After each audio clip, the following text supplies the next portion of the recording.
గౌరవనీయులు కళాశాల principal dynamic principal doctor M Indrashanti గారికి మరి ఇక్కడ ఆసీనులైన అధ్యాపక బృందానికి ఈరోజు గొప్ప నాయకునికి దేశవ్యాప్తంగా అన్ని ప్రభుత్వ కార్యాలయాల్లో ఘనంగా బాబు జగజీవన్ రామ్ జయంతి కార్యక్రమాన్ని విజయవంతంగా చేస్తున్నందుకు ప్రతి ఒక్కరికి ధన్యవాదాలు, నమస్కారములు.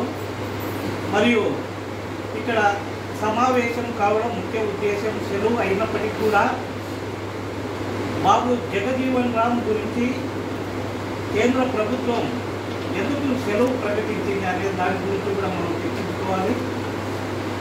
1908 ఏప్రిల్ 5న ఈ రోజున బీహార్లో జన్మించిన గొప్ప దళిత నాయకుడు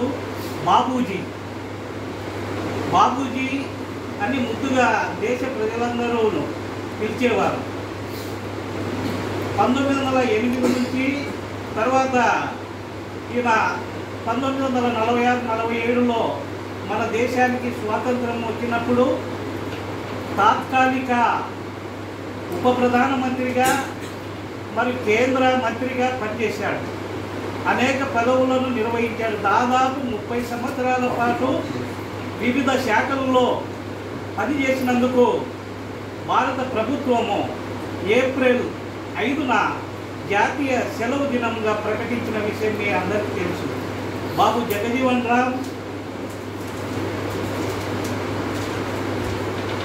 గొప్ప సంఘ సంస్కర్త, రాజకీయ నాయకుడు మరియు భారతదేశ చరిత్రలో ఎక్కువ కాలం పాటు పనిచేసిన వ్యక్తి ఇతను. 1979 నుండి 79 అంటే ఒక సంవత్సరం మధ్యకాలంలో భారతదేశానికి ఉప ప్రధానమంత్రిగా పనిచేయడం.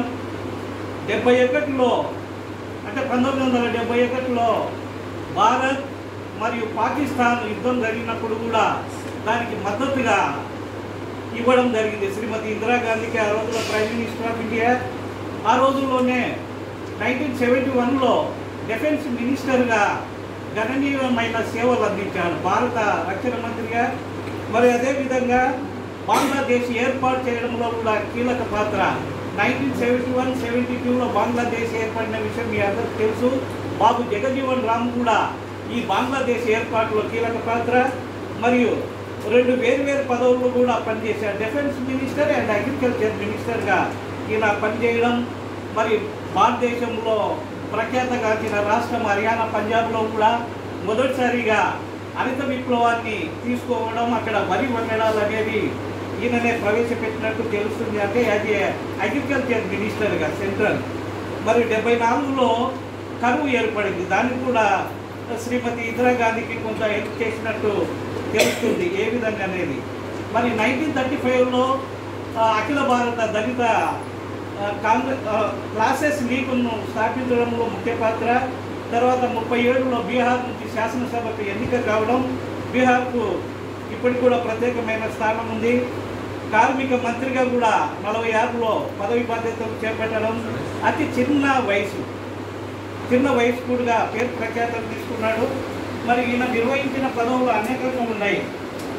30 సంవత్సరాలకు కేంద్ర ప్రభుత్వంలో పనిచేయడము, క్యాబినెట్ మంత్రిగా, కేంద్ర కార్మిక శాఖ మంత్రిగా 1946-52, కేంద్ర కమ్యూనికేషన్ల మంత్రి ఐటీ మినిస్టర్గా 52-56, ట్రాన్స్పోర్ట్ అండ్ రైల్వే మినిస్టర్గా 1956-62, కేంద్ర ట్రాన్స్పోర్ట్ అండ్ బ్రాడ్కాస్టింగ్ మినిస్టర్గా 1962-63, 66-67 మధ్య కాలంలో కేంద్ర కార్మిక, ఉపాధి మరియు పునరావాస మంత్రిగా విశిష్టమైన సేవలు అందించాడు.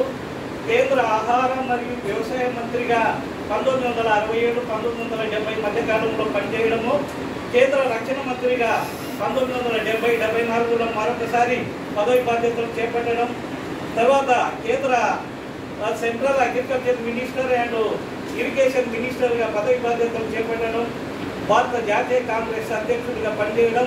1977లో కాంగ్రెస్ ఫర్ డెమోక్రసీ పార్టీని జనతా పార్టీతో కలిసి పనిచేయడం, మరి ఇందిరాగాంధీతో వ్యతిరేకించడం జరిగింది. ఆ రోజుల్లో ఈ విషయం తెలుసు.